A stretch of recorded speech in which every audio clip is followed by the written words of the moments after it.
നിങ്ങൾ ഇപ്പോഴും വേട്ടക്കാരനൊപ്പം തന്നെ നിൽക്കുകയാണ്. ക്രിമിനൽ സംഘമായ വയനാട്ടിലെ കോൺഗ്രസുകാരെ സംരക്ഷിക്കാൻ, അവിടുത്തെ ഗ്രൂപ്പ് പോരിനെ സംരക്ഷിക്കാൻ വേണ്ടി KPCCയുടെ പ്രസിഡന്റ് വരെ നിലകൊള്ളുന്ന കാഴ്ച നമ്മൾ കാണുകയാണ്. പൂർണ്ണമായും കേരള പോലീസിന്റെ അന്വേഷണ വൈദഗ്ധ്യത്തിന് ഇത് വിട്ടുകൊടുക്കുകയാണ്. ആരൊക്കെയാണ് ഗൂഢാലോചനയുടെ ഭാഗം എങ്കിലും അത് ജീവിച്ചിരിക്കുന്നവരോ മരിച്ചുപോയ ആളുകളോ അല്ലെങ്കിൽ ഇപ്പോൾ രാഷ്ട്രീയ നേതൃത്വത്തിലുള്ളവരോ ആണ് എങ്കിലും അത് പോലീസിന്റെ ഉത്തരവാദിത്തമാണ്.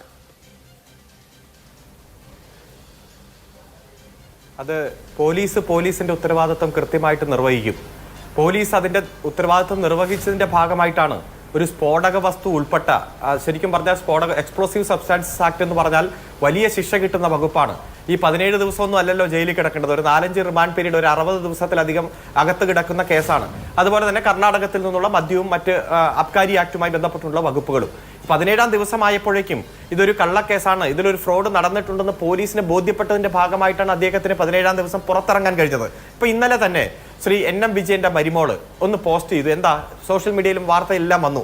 നിരപരാധികൾ മരിക്കുന്നു, കള്ളന്മാർ വെള്ളയിട്ട് നടക്കുന്നു. ഇന്ന് അവർ ആത്മഹത്യക്ക് ശ്രമിക്കുമ്പോൾ എഴുതി വെച്ച വാചകം, കൊലയാളി കോൺഗ്രസേ നിനക്കിതാ ഒരു ഇര കൂടി. മരിച്ചില്ല, നമുക്കറിയാം, രക്ഷപ്പെട്ടു. നമ്മളെല്ലാവരും ആ രക്ഷപ്പെട്ടതിൽ സന്തോഷിക്കുന്നുണ്ട്, ആഹ്ലാദിക്കുന്നുണ്ട്. കാരണം മരണം സംഭവിച്ചില്ലല്ലോ. 5 എണ്ണം കഴിഞ്ഞേ 6ാമത്തതായിരുന്നു. കൊലയാളി കോൺഗ്രസേ നിനക്കിതാ ഒരു ഇര കൂടി. ഇപ്പോഴും ബഹുമാനപ്പെട്ട കോൺഗ്രസിന്റെ പ്രതിനിധി പോലീസ് അങ്ങനെ ഗവൺമെന്റ്, LDF, CPM അങ്ങനെ പോവുകയാ.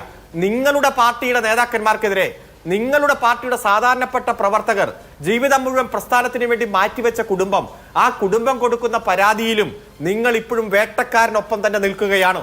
ക്രിമിനൽ സംഘമായ വയനാട്ടിലെ കോൺഗ്രസുകാരെ സംരക്ഷിക്കാൻ, അവിടുത്തെ ഗ്രൂപ്പ് പോരിനെ സംരക്ഷിക്കാൻ വേണ്ടി KPCCയുടെ പ്രസിഡന്റ് വരെ നിലകൊള്ളുന്ന കാഴ്ച നമ്മൾ കാണുകയാണ്. നിങ്ങൾ എന്താ പറഞ്ഞത്? കോൺഗ്രസിന്റെ കപ്പാസിറ്റി അറിയില്ലെന്ന്. ഇപ്പൊ രാജ്യം മുഴുവൻ മനസ്സിലാക്കി. അഴിമതി, തട്ടിപ്പ്, വെട്ടിപ്പ്, അവിഹിതം, അനാശാസം, ഇതാണ് കോൺഗ്രസിന്റെ കപ്പാസിറ്റി.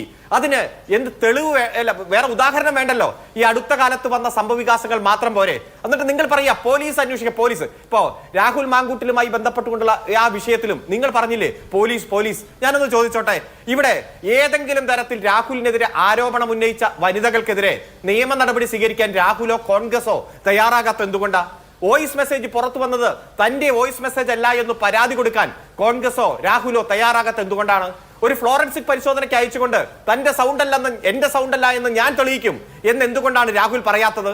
ഈ വാർത്ത സംപ്രേഷണം ചെയ്ത മാധ്യമങ്ങൾക്കെതിരെ എന്തുകൊണ്ടാണ് രാഹുൽ ഒരു കേസ് കൊടുക്കാത്തത്? ഇതൊക്കെ നമ്മുടെ മുന്നിലുണ്ട്. ഈ സംഭവം വരുമ്പോ എന്തുകൊണ്ടാണ് കോൺഗ്രസ് ഒരു പരാതി കൊടുക്കാത്തത്? ഇതിൽ പോലീസ് അന്വേഷിക്കാത്തത് കൊണ്ടാണ്? അല്ലെങ്കിൽ തങ്കച്ചനെതിരെ ഗൂഢാലോചന നടന്നു, ജോസിനെ അനധികൃതമായി പെടുത്തി എന്നൊന്നും ആരും ഇതുവരെ പറഞ്ഞിട്ടില്ലല്ലോ. ഈ ചാനൽ ചർച്ചയിൽ വന്നിരുന്ന സാധാരണക്കാരായ ജനങ്ങളെ തെറ്റിദ്ധരിപ്പിക്കാൻ വേണ്ടിയിട്ടല്ലേ നിങ്ങൾ ഈ ഇടപെടൽ നടത്തുന്നത്? വയനാട്ടിൽ നിന്ന് കുറച്ച് വാർത്ത അതിനു മുമ്പും പുറത്തു വന്നില്ലേ? ചൂരൽമല, മുണ്ടക്കൈ, ഞങ്ങൾ 1000 വീട് കൊടുക്കും, 500 വീട് കൊടുക്കും, 100 വീട് കൊടുക്കും, 30 വീട് കൊടുക്കും. ഒരൊറ്റ വീട് കോൺഗ്രസും യൂത്ത് കോൺഗ്രസിനും കൊടുക്കാൻ കഴിഞ്ഞോ? പിരിച്ച പണം എത്രയാണെന്നൊരു കണക്ക് കൊടുക്കാൻ കഴിഞ്ഞോ? നിങ്ങളുടെ ഘടകകക്ഷി ഉണ്ടല്ലോ ലീഗ്, കോടിക്കണക്കിന് രൂപ ഞങ്ങൾ കളക്ട് ചെയ്തു എന്ന് പറഞ്ഞു. വിൽക്കാൻ പാടില്ലാത്ത, കൈമാറ്റം ചെയ്യാൻ പാടില്ലാത്ത തോട്ടം ഭൂമി ഞങ്ങൾ വാങ്ങിച്ചു. ലീഗുകാരന്റെ ഭൂമി ലീഗുകാരൻ ഇരട്ടി വിലയ്ക്ക് വാങ്ങിച്ചു. ഏതെങ്കിലും സാധാരണക്കാർക്ക് കൊടുക്കാൻ കഴിഞ്ഞോ? ഒരു വീടിന് വേണ്ടി ഒരു തറക്കല്ലിടാൻ നിങ്ങൾക്ക് കഴിഞ്ഞോ? ഇതൊക്കെ ജനങ്ങൾ കാണുകയല്ലേ. തട്ടിപ്പും വെട്ടിപ്പും അഴിമതിയും അനാശാസ്യവും അനധികൃതമായിട്ട് നടക്കുന്ന ഇത്തരത്തിലുള്ള കച്ചവടവും എല്ലാം ജനങ്ങൾ സൈബർ അതിക്രമം നടത്തിയതിൽ CPM-ന് വലിയ പങ്കുണ്ട്.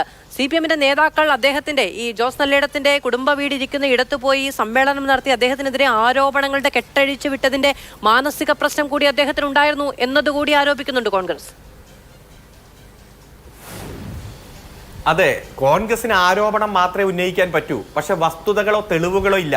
ഇത്തരത്തിലൊരു രാഷ്ട്രീയ വിഷയം വരുമ്പോ തോള് ചേർന്ന സംഘടന, എന്താ ഈ സംഘടന എന്ന വാക്കിന്റെ അർത്ഥം? ആ സംഘടന എന്ന വാക്കിനൊരു അർത്ഥം ഉണ്ടല്ലോ.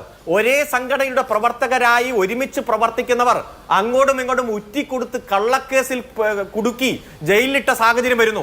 അത് രാഷ്ട്രീയപരമായിട്ട് പുറത്തു വരുമ്പോൾ CPM അടക്കമുള്ള സംഘടനകൾ, മറ്റു സംഘടനകളെല്ലാം അഭിപ്രായം പറയും, പ്രതിഷേധിക്കും. അത് സൈബർ ആക്രമണമൊന്നുമല്ല, രാഷ്ട്രീയപരമായിട്ടുള്ള നയപ്രഖ്യാപനമാണ്.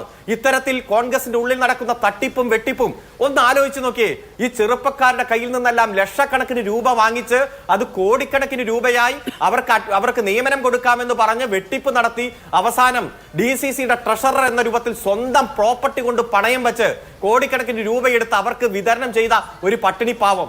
ജീവിതം മുഴുവൻ 10-60 വർഷം പ്രസ്ഥാനത്തിന് വേണ്ടി മാറ്റിവെച്ച അദ്ദേഹം മരിക്കുമ്പോ സ്വന്തം മകൻ മാനസികാസ്വസ്ഥമുള്ള മകൻ ഇനി ജീവിതത്തിൽ ബുദ്ധിമുട്ട് അനുഭവിക്കരുത് എന്നുള്ള തോന്നൽ കൂടി ആയിരിക്കാം.